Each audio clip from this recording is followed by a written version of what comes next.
Hey y'all, it's Amanda. Welcome back to my channel. Today we're gonna film my August wrap up.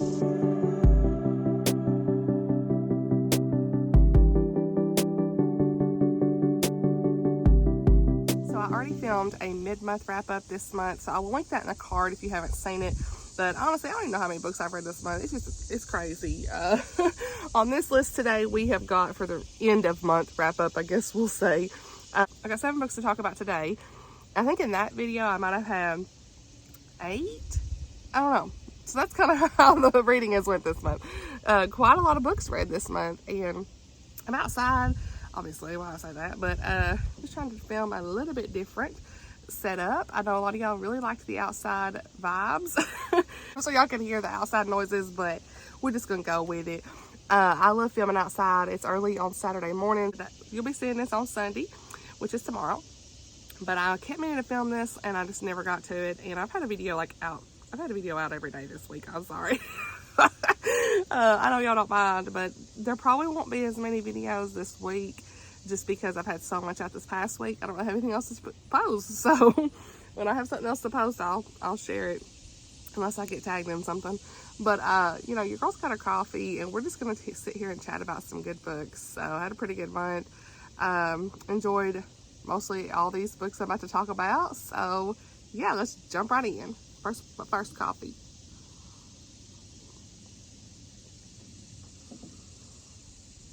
Thank you, Lord, for coffee. All right, y'all.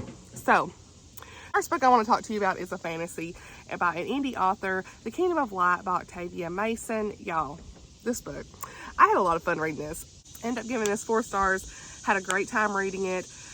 This is like the first book in a really fun, adventurous fantasy series that it focuses on 2 groups of people, Lucian, which is the light, and Merc, which is the dark. And in this story, Lucian are considered the good guys, and of course the Merc are considered bad. Our main characters are Evelyn and her brother Sonny, and they start to realize that they're more than just your average human, okay? They're part of this bigger world.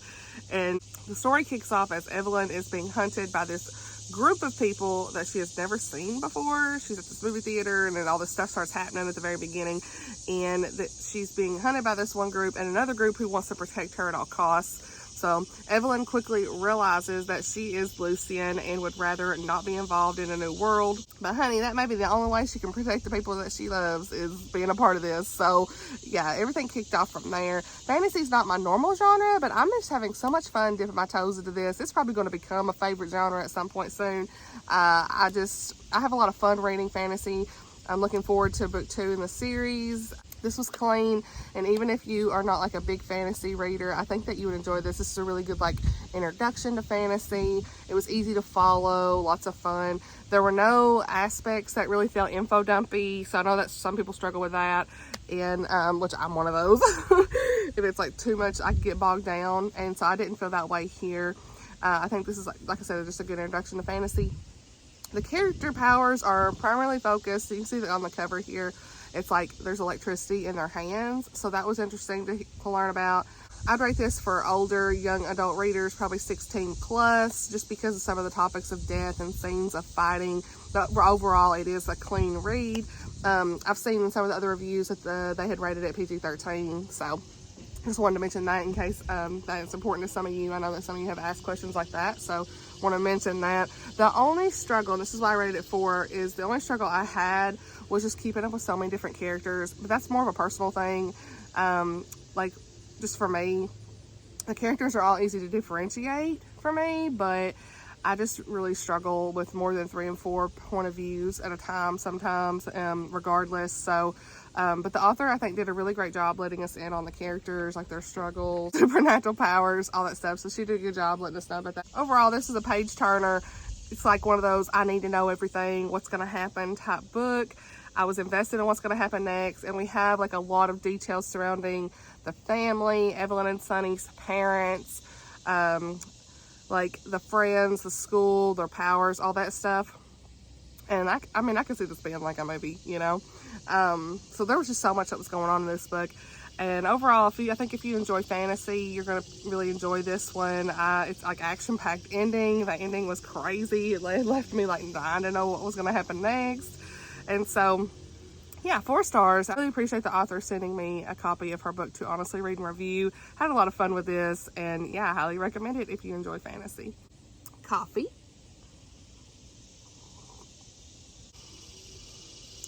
Sorry for all the outside noise. I really feel like the outside noise is so loud right now, but it is what it is. Y'all, the next book I read, I buddy read this with Miriam at Miriam Elizabeth Reads, and I love this. Royal Spyness by Reese Bowen. Honey, I figured out how to say her name. But Reese Bowen. These are just really fun, cozy mysteries. I ended up giving this 4 stars as well. This is kind of one of the first cozy mystery series that I have read. This is set in the 1930s, primarily in London, with some Scotland vibes. So you already know your girl has some Scotland vibes. This is all about Lady Georgiana, I struggle saying names, Rannoch.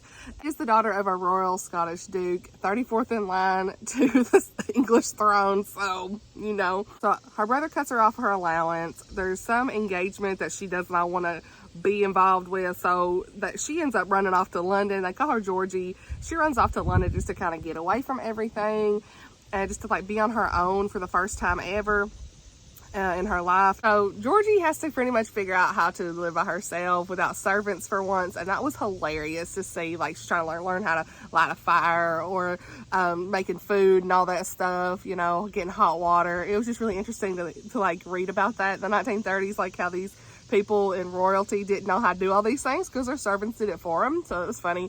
She's just trying to like figure it out and support herself, so she's interested in learning, and I love that about her.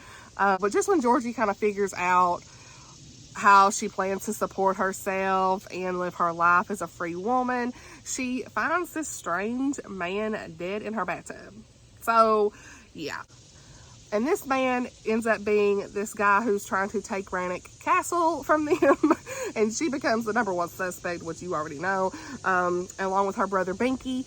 And so Georgie and her friend Belinda start their work just to try to clear her name and stay alive, honey. So y'all, this was a lot of fun. I love the characters. The dialogue was hilarious. The writing style, the scenery, the mystery itself was good. I really love Georgie, Belinda, and Georgie's sweet non-royal grandfather. He was such a sweet bean. I just loved him. But you know, Georgie also finds herself in like this little romance with this guy. He's an Irishman named Darcy, and that was fun, you know. He was so mysterious, y'all. I was just like trying to figure him out the whole time. Also her friend Belinda, y'all, she's hilarious. Like, every time she talked about something, I was laughing. I was texting Miriam. I was like, girl, you gonna have to tell me when you get to this page, because I was dead. And so I really like Belinda. I hope that she's in the future books, because she just was such a nice addition to this story.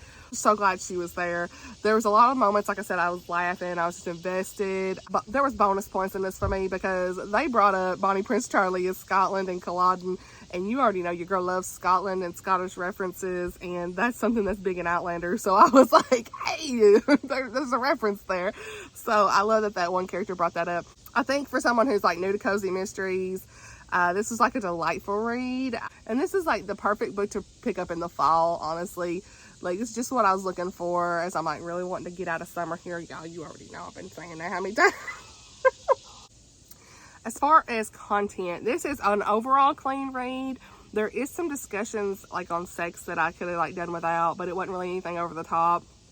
I laughed at those parts mostly because Belinda just made it funny, but it's like, we didn't need that, you know.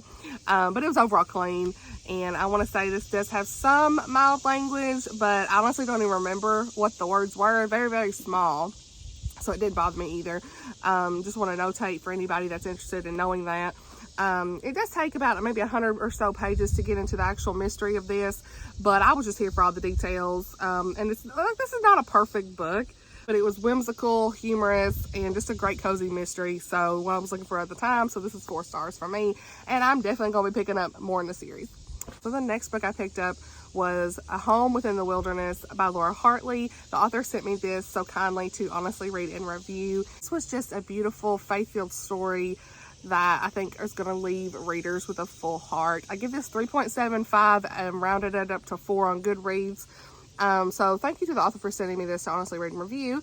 So this story follows Elizabeth Green, and so she's dealt with a lot of hardships in her life. She's had her single mother's death. This does deal with infertility and divorce for those that are interested in content, just to be aware of that. Elizabeth doesn't really know where to turn to next after dealing with those things. So she finds herself in the last place that she ever thought she would be, Point Blank, Texas, with her Uncle Leo, and I loved him. And God just worked through this 190 Marina and a mysterious new tenant, Will. Just that they all provided her with what she needed to make a home within the wilderness, we'll say. And so first and foremost, God was working in this story, y'all. I teared up so many times. I really liked Elizabeth and Will.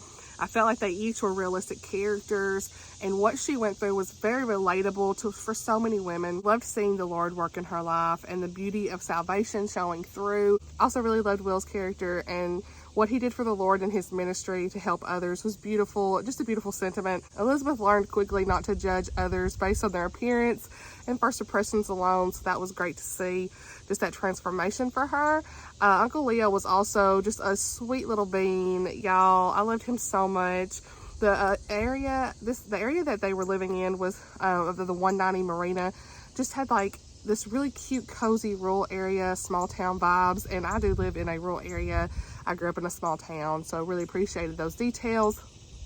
I like where everybody pitches in, everybody knows each other, that kind of thing, and helps one another. This is primarily told in first person, with Elizabeth's point of view, but in part 2 of the story we kind of shift to see William's point of view, and which is like really like, it's almost like William's point of view shifted back to the beginning of the story to kind of see like his point of view when he first meets Elizabeth and all of that. So you get to kind of see where she was like I guess judging him at the beginning, and you get to see what he was really doing and his point of view. So that was good to see.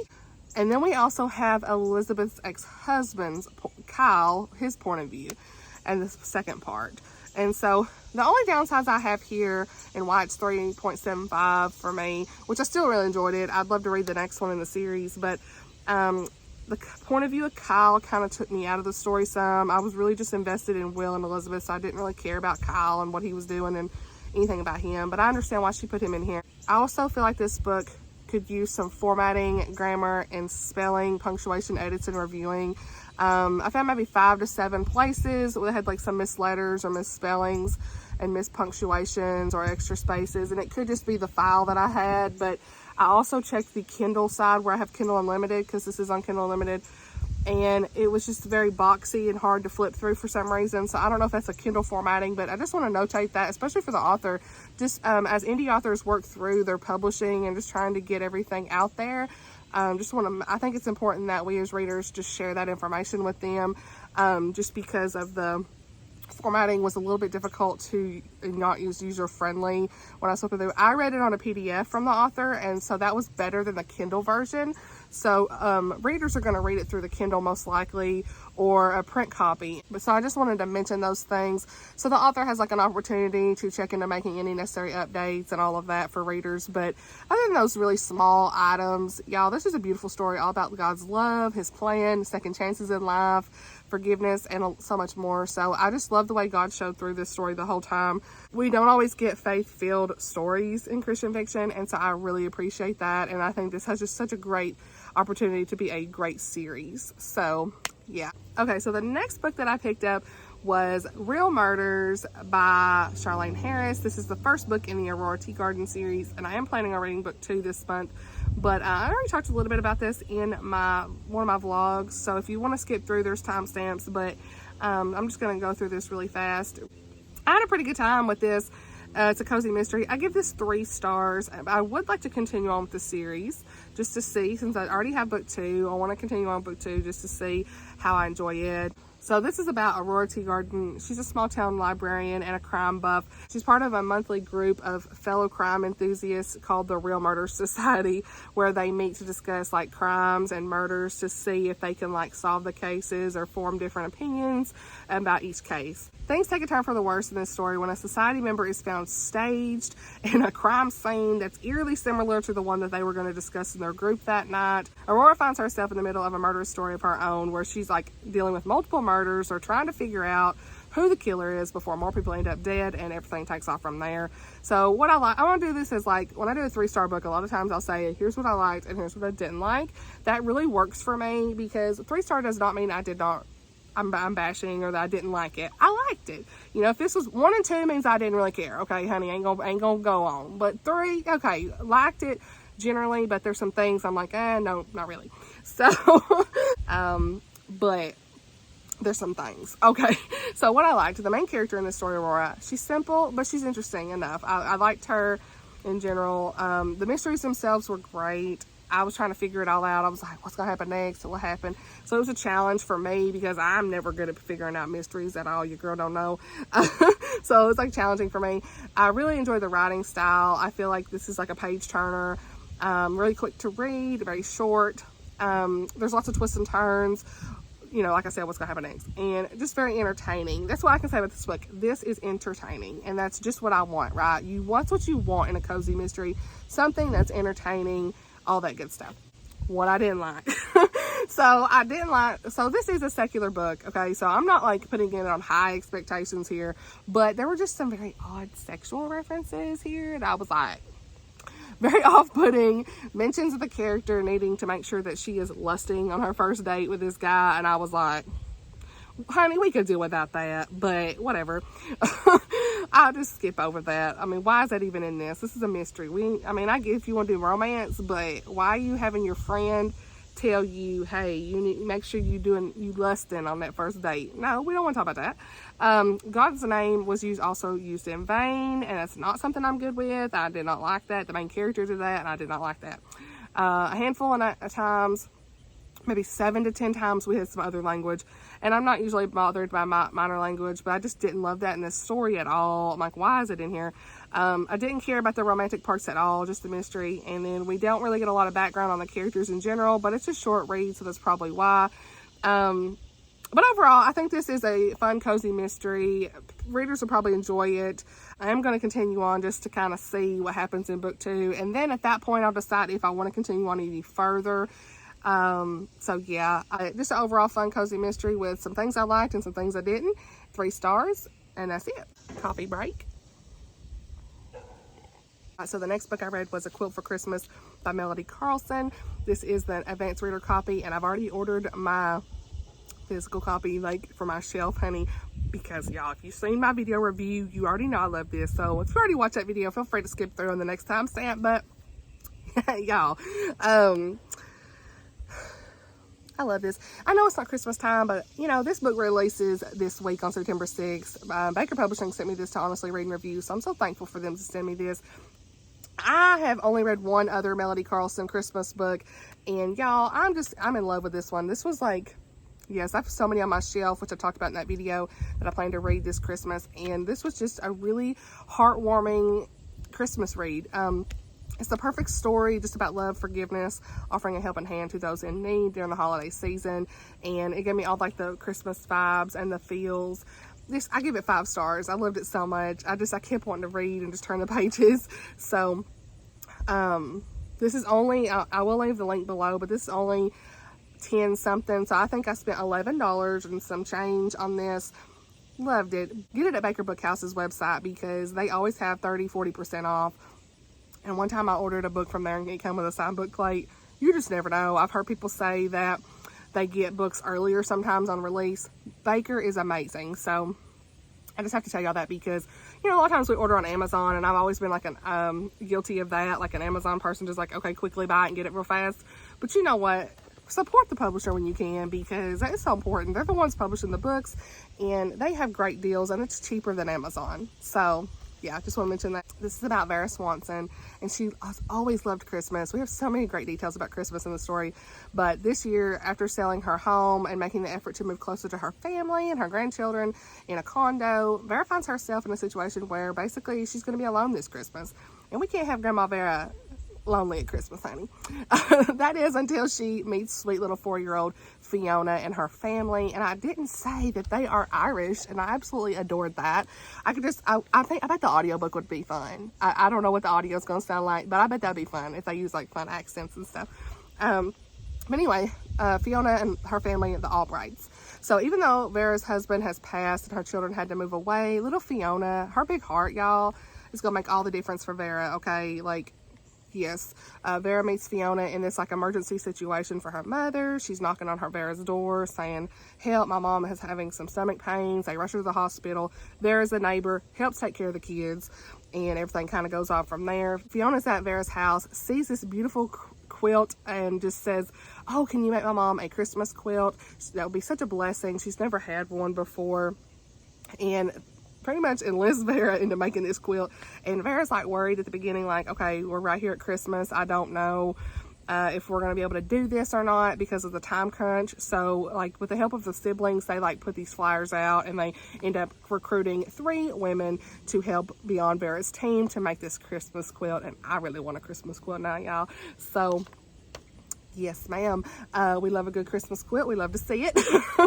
And it just reminds me of like the Cracker Barrel, you know, we get up quilts. Yes, love it. Love it, love it. Vera's an expert in making quilts, like I said, and she's these 3 women that join her team. We have Tasha, Eleanor, and Beverly, and they join her team, and everything kind of takes off from there. So I'm gonna put this down because it's gonna hurt my hands. But the Albrights have really been through a tough time. They've just recently moved in here. They're really struggling with money, and they don't really have any furniture in their home besides like lawn furniture, and the kids didn't have any coats, and so they were just trying to like help this family out. And I absolutely loved seeing that, especially at Christmas time. That's just like what we all want to do, is help others and be in that Christmas spirit. And so, like I said, this was just a beautiful Christmas read. I love the faith, the friendship, the lessons learned, and the story. God worked in these families in such a beautiful way. Vera was alone. Tasha meets a sweet guy. Eleanor needed a friend. The Albrights were just in need. The story had so much Christmas need. I mean, it was beautiful. And Eleanor, she was just struggling as well. She was a really just troubled character who really needed a friend. She was going through some really hard things and grief. And so I love that God worked in her life through her grief and struggles to help overcome her difficulties, because she's kind of at the beginning, she's in the group, but she's being real hateful and just like, we don't know what's going on. You know right away something's wrong. And so I won't say what happened, but there were some hard things in her life that she was trying to overcome, and she's taking it out on everybody. And this group just brought joy to her. And so in only 180 pages, there was so much joy, and just, I loved this so much. It was wrapped up very well. Also, Fiona was the sweetest girl. I loved her so much. Beverly, she was sweet, loved her baking. We had where they went to a Christmas tree farm. They were like I said, obviously making a Christmas quilt, decorating for Christmas, and Eleanor's home, just trying to bring that Christmas spirit. And that's what, it was just so beautiful to see. And so this is the new favorite Christmas read for me. I'll be rereading it the Christmas season. This is one you could reread every year. It's going to touch your heart. And I can't say enough about it. So go ahead and pick this up. Get it ready for your Christmas TBRs, y'all. I hope you will enjoy it. I got 2 more books to talk about. So Spy Family book 4, y'all. This series. So book 3, I did not I don't really write full reviews for these just because, but I'll just give you a little tidbit here. We're probably gonna talk maybe 1 minute about this, but first of all, look at this dog. Yeah, he's a new character and I love it. So I mean, this story is just so much fun. And I did mention that several had asked about ratings, and this is rated for older teens, just so you know, like, you know, probably 16, 17 in my opinion, or older. But y'all, I give this one 5 stars. It didn't have the weird brother, so that was good. He was in book 3 and he was just kind of like, we've all been saying, I don't understand, but maybe that's just like a culture thing. I really don't understand why they do all that. I don't get it. If you know, you know. But I loved book 4. Can't wait to finish the series. I'm going to try to read the rest of them this month already. I already talked about that in September TBR. The artwork in this is fun. Anya was so sweet. And just to like see, just everything that happened with this dog in this story. I think this might be my favorite right now. Just everything with this dog. I love a good story that has a dog anyway. And I was trying to find, like, here we go. Check this out. She's like, I want this doggy. Look how sweet. And I'm just like, so I love this story. I love Spy Family. I really want to watch the anime this month. It's on Hulu, also on Crunchyroll, I believe. So yeah, I am going to continue on. I can't really say much because I don't want to spoil anything, but first of all, what they named this dog was so cute. I loved it. I love that we've got this special dog now that's part of the group, and it makes me really want to pick up more manga. So yeah, 5 stars. Pick up Spy Family if you ain't. And the last book I'll talk about, I kind of already talked about in the vlog too, so if, you know, yeah. If you want to skip to the ending timestamp, honey, that's fine. But I don't know, just, you know, for the sake of a wrap up, we're gonna talk about it. The Bodyguard by Catherine Center. I had a lot of fun with this. I give this 4 stars. The story itself was a fun, humorous, clean read. Lovable characters, uplifting ending. I just had a lot of fun. So this is like my first Catherine Center book, and it is a book of the month read. So honestly, if you know my, a lot of us have talked about book of the month, they hit or miss, and most of the time they miss. So, you know, I skip every time. I don't know, I'm not like big on there. They're all secular reads anyway, and a lot of times I'm like, okay, I'm not reading this, but this was a Catherine Center, and I was like, yeah, I'm picking it up. So yeah, I give this 4 stars. Like I said, did I say that? I think I did. But this is about Hannah Brooks. She's a protection security bodyguard, and she's recently gone through the death of her mother, a breakup with her boyfriend, and he was her co-worker, Robbie. And so she's just trying to navigate her life and the next steps, right? She's assigned to protect this famous movie star, Jack Stapleton, and this is all set in Houston. And she's got to pretend, though, to be his girlfriend in front of the family. So there's fake dating in this. As she's working through this fake dating, obviously we know there's going to be some feelings coming up. And she's with the family vibe. She's loving his family. And she soon realizes this is the best job yet. So she just absolutely loved his family, and starts to develop feelings for him. And everything takes off from there. I also listened to the audiobook on this. The narrator was phenomenal. The characters are lovable, funny, emotional. They're realistic. Everything you'd want in a good rom-com. I could easily see this being like a Netflix special or something like that. But the romance was just really fun to read. We had some good characters. And I love how they got to know each other through the fake dating. I love a good fake dating trope.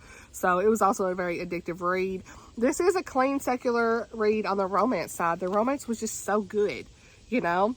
Oshina recently read this as well, and we both had very similar thoughts. I mean, we had such similar tastes in romance reading. We both agreed that we really loved the romance, and the things we didn't like, we both agree on what we didn't like. This does have some language. Catherine Center likes her characters to swear, and that's what she does. I mean, if she didn't have this would be a perfect book, but that's what she does. It's secular romance. I don't get it. I mean, and normally, like I said, mild language a lot of times doesn't bother me much if it's very mild, like sprinkled throughout. Sometimes you might see one little word here that's whatever.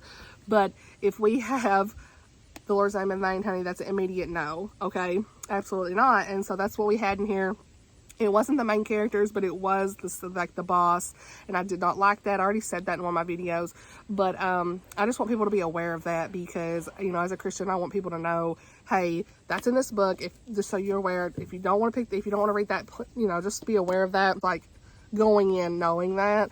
And I also just really don't understand why we had this very odd so-called prayer where, like, we're at Thanksgiving and the dad's like talking about whatever gods and goddesses everyone believed in or prayed to at Thanksgiving. Honey, we had Thanksgiving, just say God. I don't understand. Most people say God. That was just really out of place, and I don't understand why you'd ever even write that. But anyway, that's just me. But anyway, you know, I have to say that's a knock. So that's why this is not 5 stars. This could never be 5 stars because of those things, but at the same time, I am just overlooking all of that and saying that the story itself was really great. Other than those 2 items, I love the story, I love the romance, and I really want to read more Catherine Center books. I just wish she didn't swear as much as she did. I mean, just quit using the Lord's name in vain, honey. You could, if you want to say them other ones, whatever for me, but quit using that. That's just ridiculous. But on my soapbox on that one. But I just want people to be aware of that. And yeah, I did overall enjoy it. 4 stars. So anyway, that's it for this review. What am I saying? That's it for this video. Got my coffee. It's beautiful outside. I can just feel the fall air coming in, y'all. Like, it's not so humid as bad. Like, I'm not like poofed out, you know. It's not as bad as it was. We at 9:46 a.m. It took me 45 minutes, y'all. We'll have to cut down. All right. I hope y'all enjoyed this video. I put up so many videos this week, so I don't know what my next one's going to be. Also, I hope you have a happy Labor Day if you're celebrating that. I'm off tomorrow on Monday, and I'm gonna be doing some reading. So we're just gonna be reading. Your girl's fired up about it. So I'm just behind on my reading already on September the 3rd, and hey, we got to be getting on this. So yeah, I'll be listening to some audiobooks and just really enjoying. You know, for currently reading, I'm reading The Final Empire by Brandon Sanderson, which is book 1 in Mistborn. I'm reading The Bride of Blackfriars Lane by Michelle Greep, about halfway through it. Really enjoying it. Some things it's like, okay, I like the first one a lot better, I think, but I'm still really enjoying this one. And then what else? Not Since You by Dulcie Dameron. Trying to get it done. Maybe like 25% in on it. So that's it for this video. I hope you all enjoyed it. Thank you all for watching. Really appreciate all of the support on my channel. And I will see you all in my next video. Bye, y'all.